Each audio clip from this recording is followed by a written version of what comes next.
it's hard to just say, oh, stop thinking, don't stress about it.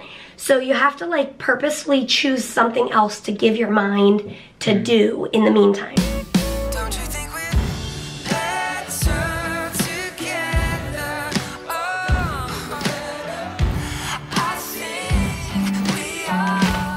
Well, hi guys. Good morning. And happy Sunday to you. It's actually Sunday evening.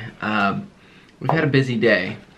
Sundays are typically busy because we have church, and Mary was able to make it to church this morning, which was awesome. That was my excited movement. Yeah, I'm so glad. And we were able to go out to a lunch with a friend afterward. Then we came back and did the vlog. And I've been working on store stuff. He's been working on store stuff. Yeah, we've been working on all kinds of stuff. And we've been working on getting ready for the hospital tomorrow. Mary's being admitted to treat the bacteria in her lungs with some IV antibiotics, which we've been doing for the last 3 weeks, but we've got to do some different ones for a different bacteria. Whoa! And, I am actually getting ready to do IVIG, so we just accessed my port. Life with a needle in your chest.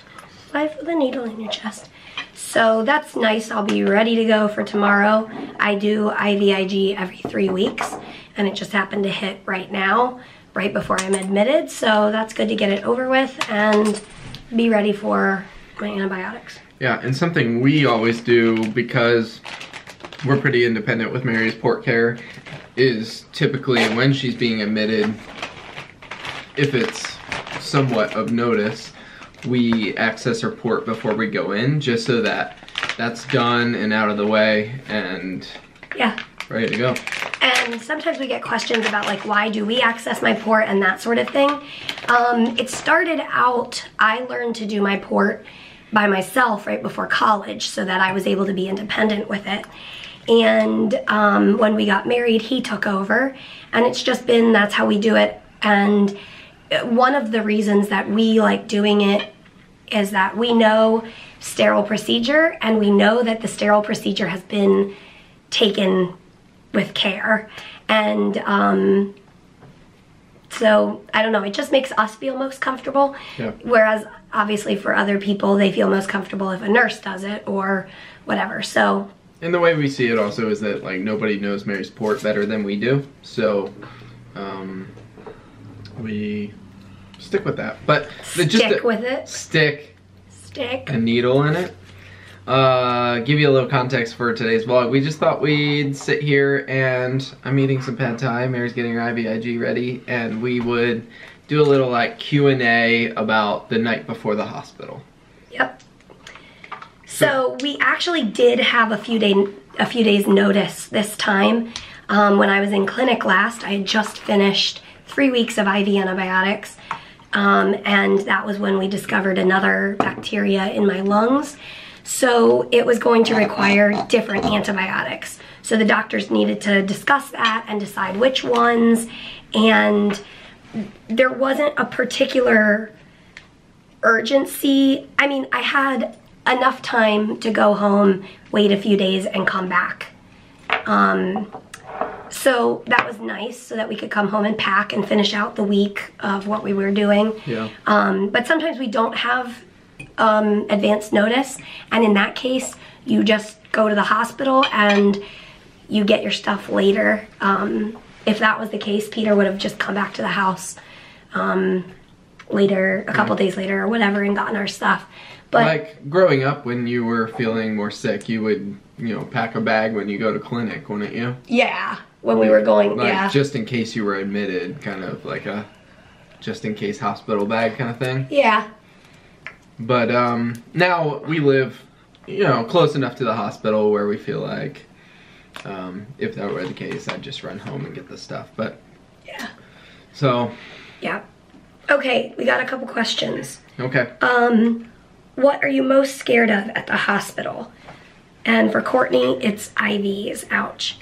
I am really thankful to have my port for that reason. Mm-hmm. What am I most scared about?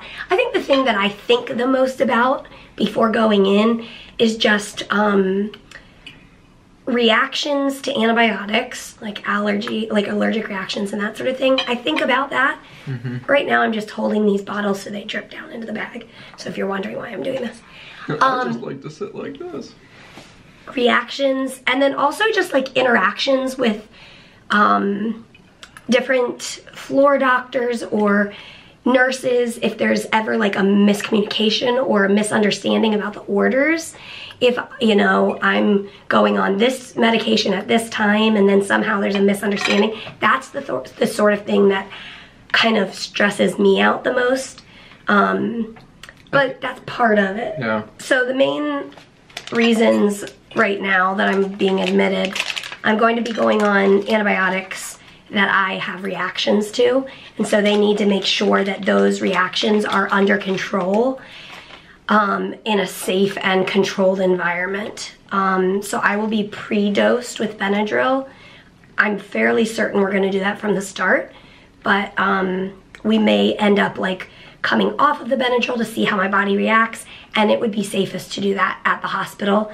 I also might be put on a couple of antibiotics to treat my other bacteria that are known to give me reactions, or the other main reason is I have a lot of blood count issues, so my whites and my platelets and some others tend to drop pretty quickly because my spleen, I have liver disease and a spleen issue and all of that. So that's the other reason to monitor my blood counts, especially when I'm on IV antibiotics, because IVs can be known for causing blood count drops. Mary's going to be going on vancomycin, which she's been on before. Like 10 years ago, probably. Yeah, so vancomycin isn't an antibiotic that you typically use, or that you use for treating Pseudomonas, which is Mary's main bug, the one that we're kind of always treating. But this treats another bacteria, and so Mary gets what's called red man syndrome, and it causes her to get red all over, and a lot of people get this reaction when she said, I feel like I've heard of a lot of people getting it. Yeah, I think so. I think it's well known and it's common. just I just remember when you were on it in Chicago, she was just itching her scalp, like couldn't stop itching. It was so bad. And then I do not remember what they ended up doing when I was in Chicago. Did I stop the drug? Did they pre-dose me? I do not remember. I think I remember you did Benadryl and you stayed on it. Okay.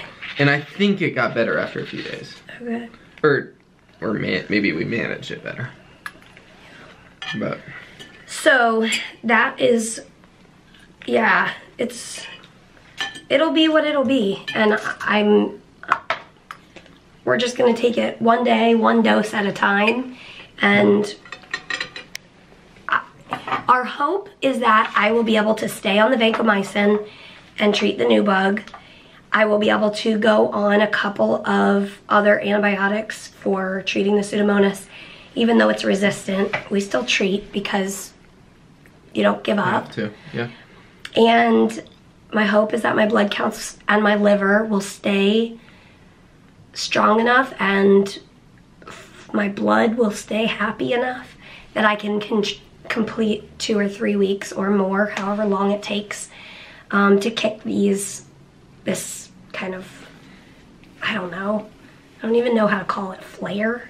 Yeah. That doesn't seem like the right term. So, what would you say for somebody who it's the night before they're going into the hospital? What advice do you have? That's a good question. What do you think? You've been doing this for 7 years. We've been married for almost 7 years. So he's been observing this. I think, I mean, you kind of talked about it in yesterday's vlog, but like, I think you said it well in the intro to the vlog. There's so many things you can't control, so don't stress about it. Yeah. I think that's probably one of the biggest things.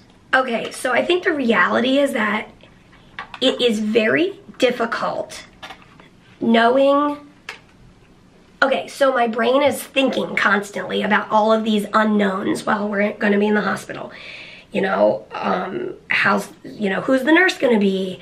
How's chest PT gonna go? Am I gonna get a headache? Am I gonna react to these drugs? All of these things are like going through my mind. It's hard to just say, oh, stop thinking, don't stress about it. So you have to like purposefully choose something else to give your mind to do in the meantime. So the night before, if you've already packed and you feel like, okay, well, tomorrow we're good to go, purposefully choose, like, we are going to sit down and watch a movie or something to like take your mind off of it. Or if you just need to like turn some good music on that's gonna fill your mind with things you want to think about. Do IVIG if you need to. Oh, I think, so this is interesting because I've been thinking about this the last few days. I feel like this time around, and usually we don't have, 4 or 5 days notice that we're going to the hospital. But I feel like this time around, we haven't been so consumed by the thought of going into the hospital. And perhaps that's more like, we've done this a lot now. And it's become like, for us, the hospital isn't like, oh no, Mary's gotta go in the hospital. It's, okay, next step, go into the hospital, next day. We just take it one step at a time, and it's just like part of our routine. So like trying to view it as like not a disruption of life, although it like in many ways it is, but to view it as a part of life and focusing on the like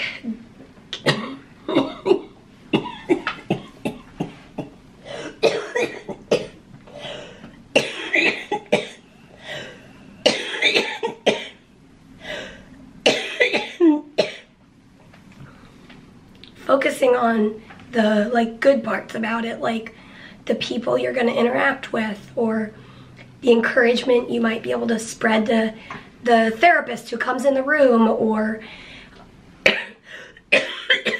I don't know, just like trying to, in any way that you can, change your mindset from like, I guess this is how he and I have learned to cope with it over the years. For us, we think, yeah, like you were saying, it's not a disruption. It doesn't put our life on pause. Our life continues, just in a different location, and with some unique challenges. And part of that is our situation being unique in that I can stay with Mary and we're able to continue working and all of that. For some people, it might feel like more of a disruption, and that's natural and unavoidable. I guess it's a matter of, to the extent possible, finding ways to not let it disrupt your life. Yeah.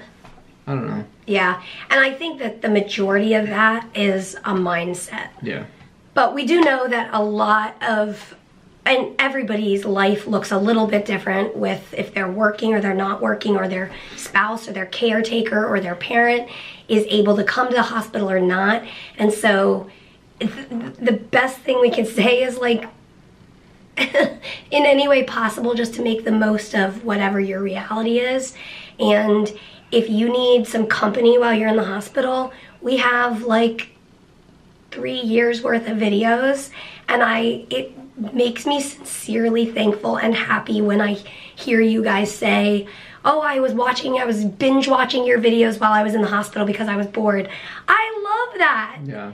Like, so cool. We're so glad we can keep somebody company. Yeah, like, in some small way we can keep you company. If you're somebody who you're watching this because you're getting ready to go in the hospital, or maybe you're tucking away information for future, if you're interested, we did make a video a while back about packing Mary's hospital bag and what she packs in there, and it's probably different now than back then, but if you're interested, I'll leave a link to that in the description. And let us know in the comments what you bring to the hospital and some of the ways that you've learned to like cope with it, and we'll see you down there. And as always, we will see you tomorrow. Get in the hospital. Yeah. Good night.